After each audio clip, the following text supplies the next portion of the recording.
She's a Mona Lisa. Hi guys, this is Evangeline Soans and welcome back to my channel Evamaud, and I'm so excited to be here. This is like the first proper video where I'm sitting down and talking to you guys, and I'm excited. Not many of you know, I think very few people know that I had a channel probably 4-5 years ago on YouTube, and I used to put up videos, but then because a few things happened and then I was just disappointed and I did not film again. Well, I've missed this place, I've missed filming.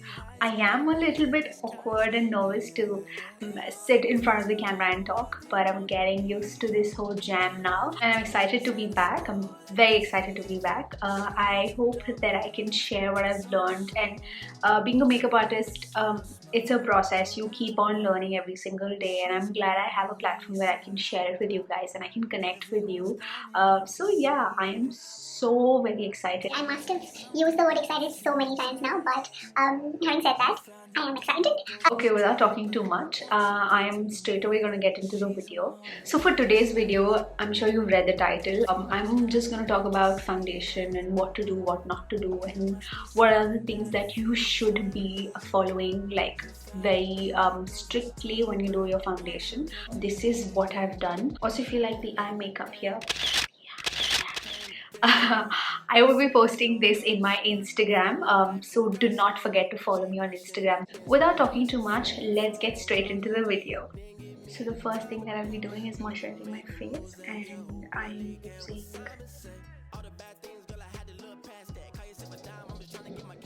you be looking fine, so no wonder they can match that Louis V scarf, or I'm chilling with a dad. Whoa, slow it down like that, just hold me down like that. She's a Mona Lisa. Everyone's lining up to see. So one of the things that you cannot skip is the moisturizer. It's very important to moisturize your face really well. If you have dry skin, lather on as much as you can, because then the foundation tends to crack up and it doesn't look really nice. So it's better to always moisturize your face really well under your eyes. So the next thing that I'll be using is a primer. Now primer is very important because this kind of settles in your pores and kind of makes it even. So I'm using this LA Girl Pro primer. I use my fingers because it's very easy to use. I'm not a huge fan of brushes. I do use brushes, but that's not my first option. So one thing about primers is you need to really examine your face. So go very close to the mirror, see where you have pores, because it's important to spot the areas and to fix it before putting in your foundation. There are two things that you really need to make sure when you are applying your foundation is you have to put moisturizer and you have to put primer. Moisturizer and primer is the main key because there are a lot of pores that you have, there are a lot of dry skin, and even for oil control. So there is this huge myth that oily skin can't put moisturizer or not have like a good amount of moisturizer put before foundation because everything becomes too much on the face. Actually, that's wrong. So moisturizer for oily skin is very good because that kind of stops the excess oil production in your skin. So please do not forget to apply moisturizer. And then coming to primer, because primer settles in your pore, it kind of makes it look seamless and it gives a very great finish to your foundation. So that's something you really need to keep in mind. Try on a lot of products. I like this LA Girl primer. It's very nice. I also would recommend if you want a cheaper option, go for the Nivea Men's Aftershave Balm. I love it. That's something that I use on a daily basis. LA Girl is something that I use very rarely. Let's talk about discolorations and pigmentation. There is something that we don't really talk about. This is something that we don't pay much attention to when we are doing our foundation on a daily basis. And even if you're just putting foundation and not going on with a lot of makeup on your face, correcting your face and concealing your face is very important. Going on to color correction. Now color correction is something that you have to do before you do your foundation, because not color correcting or not concealing your face before doing your foundation can make your foundation look very uneven. It might look ashy in some parts of your face because you've not covered the parts that has to be covered. My basic mantra is, if you're doing makeup, you might as well cover your discoloration and put in your foundation, rather than not put anything on your face, because that looks bad. It's better to always color correct your face and then put in your foundation. If you have a lot of dark area around your eyes, around your nose, in your mouth area, so go in with a red color correction.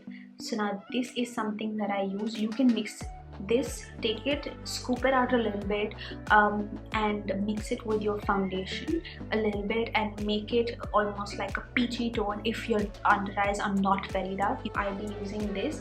So this is something that I've picked from Kryolan, and I've been using this ever since. I'm just gonna take some and go under my eye.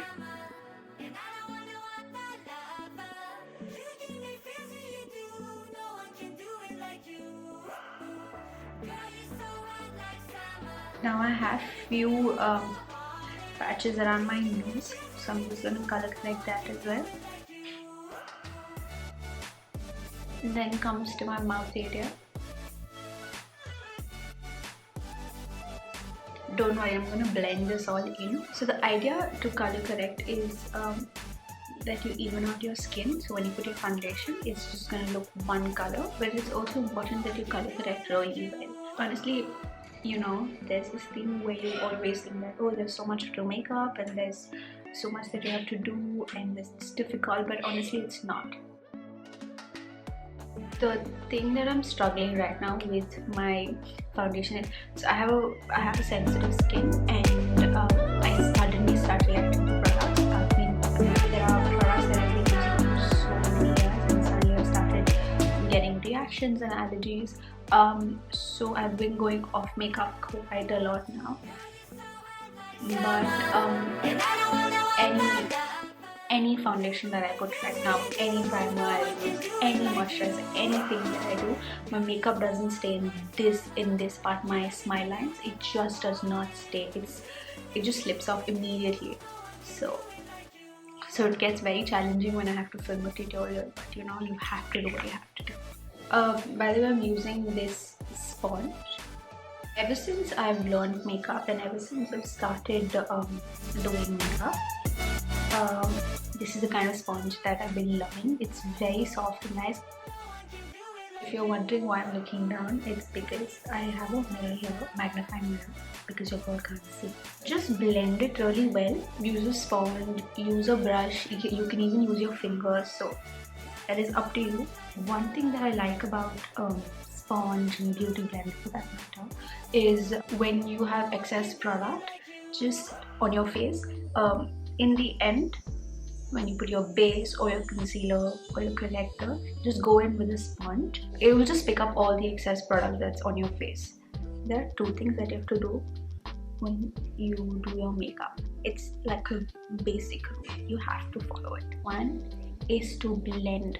Like, I can't stress enough how important blending is, be it your eye makeup, your foundation, because if everything is not blended well, it will look bad. It will stand out. It will really stand out. Makeup is something, if there is a mistake, it stands out really well. So be careful when you do it, but blend it really nice. The second thing is less is more. You do not have to put like 1,000 layers of foundation or concealer or even corrector. Just go with less, put in less, and then build it up. Take a drop of foundation, work with it, and then take another drop of foundation. Always keep in your mind that less is more, and even when you're doing makeup, you don't have to, you know, even if you put like a very thin layer of foundation, it's gonna look fabulous. So 2-3 layers of foundation will not make you look glam. It's about the way you do your makeup and the way you carry yourself. That kind of makes you look glam. So that's something to remember. Okay, if you're also wondering why I'm looking up, it's because I have my viewfinder on top. After you're done with correction, just go in with your foundation. You do not have to take a concealer and apply it again on top of it to cover it and then put your foundation. It's not required. So immediately after correction, just go in with the foundation. I'm using this foundation by MAC in the shade NC42. Now another thing to remember when you using a liquid foundation is to always shake. So it's not just foundation, it's any product that you have, be it a liquid lipstick or be it a liquid liner. Just make sure that you give it a good shake, because there are a lot of formulas in it that needs to come together, or else it will split inside. So it's very important to really give it a good shake. So I'm just taking my foundation at the back of my hand, and I'm just warming up the product in my hand, and I'm gonna go straight to the eye.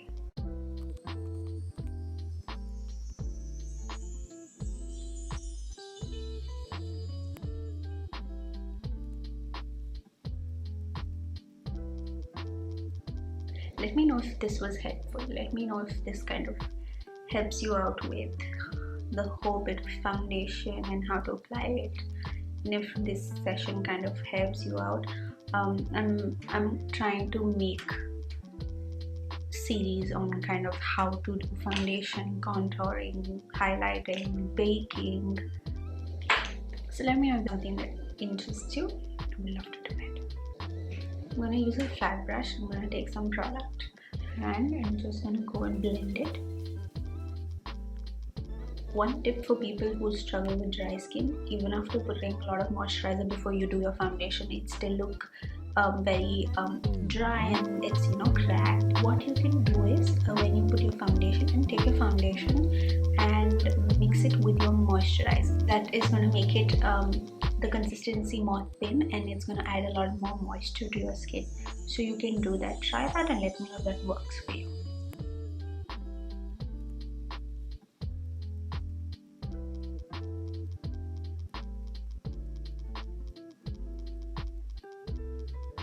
Now, one thing to remember when you do a foundation, especially when you have color correction done, always use tapping motion. Do not drag it. The minute you start dragging your makeup, your foundation and the color correction that you've used, the red color or any color that you might have used, it will drag it with the foundation and it's going to look bad. So your face might look just reddish and orangish. So always make sure that you're using tapping motion. Places where you don't have correction, you can immediately drag it, but just be gentle on your skin.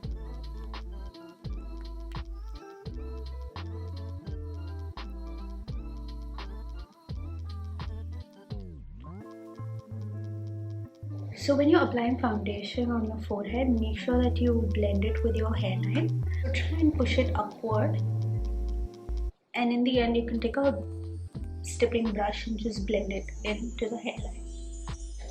And if you're not using stippling brush, it's okay, just use your fingers and kind of push it in like that. Yeah.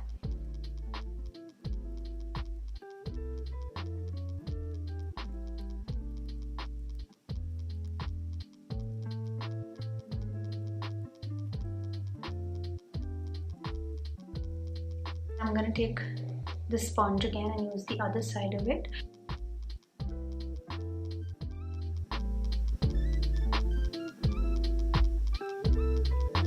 Remember, when you're going to buy your foundation, try it on your neck and somewhere here so that you can match it. The color needs to match your chin and not your face. Well, I'm shooting after 2 hours now. The battery went low and it just stopped recording in the middle. I did not touch my face. I just put a little bit of extra foundation that I had to put and I'm yet to blend, which I did not do. So I'm going to do that now. Always remember to put foundation on your neck. Don't forget that. Normally when you work on your face, you forget about your neck. I'm not putting foundation because I don't have to go anywhere outside. But if I had to, I would put foundation. You can entirely skip the sponge method and get directly over a stippling brush. Now this is something that I use to blend my foundation, and so you can just go with it.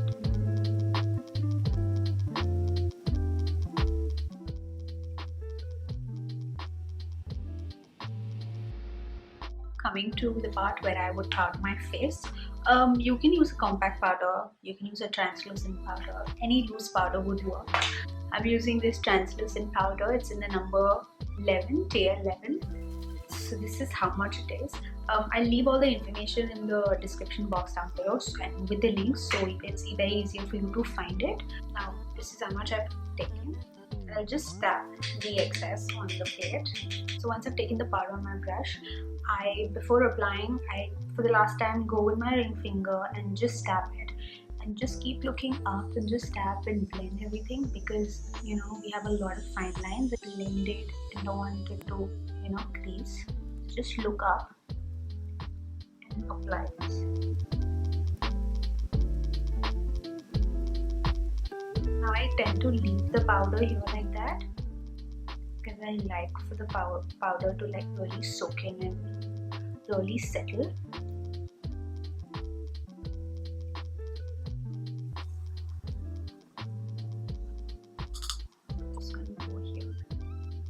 So if you have a combination skin like I do, don't forget to go in your T-zone.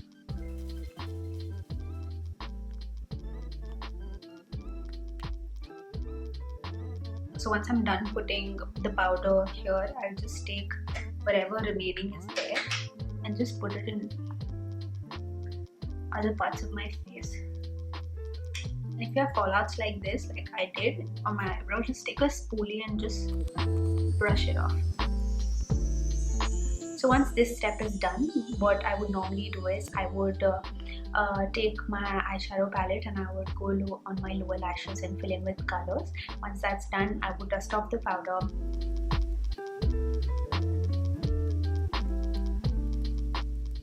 I'm using a big powder brush, so just dust off.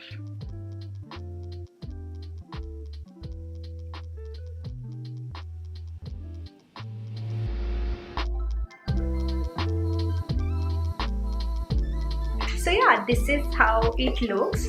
This is the finished look. I hope you like it. If any tip or anything that you found helpful, please do let me know in the comment section. I would love to know.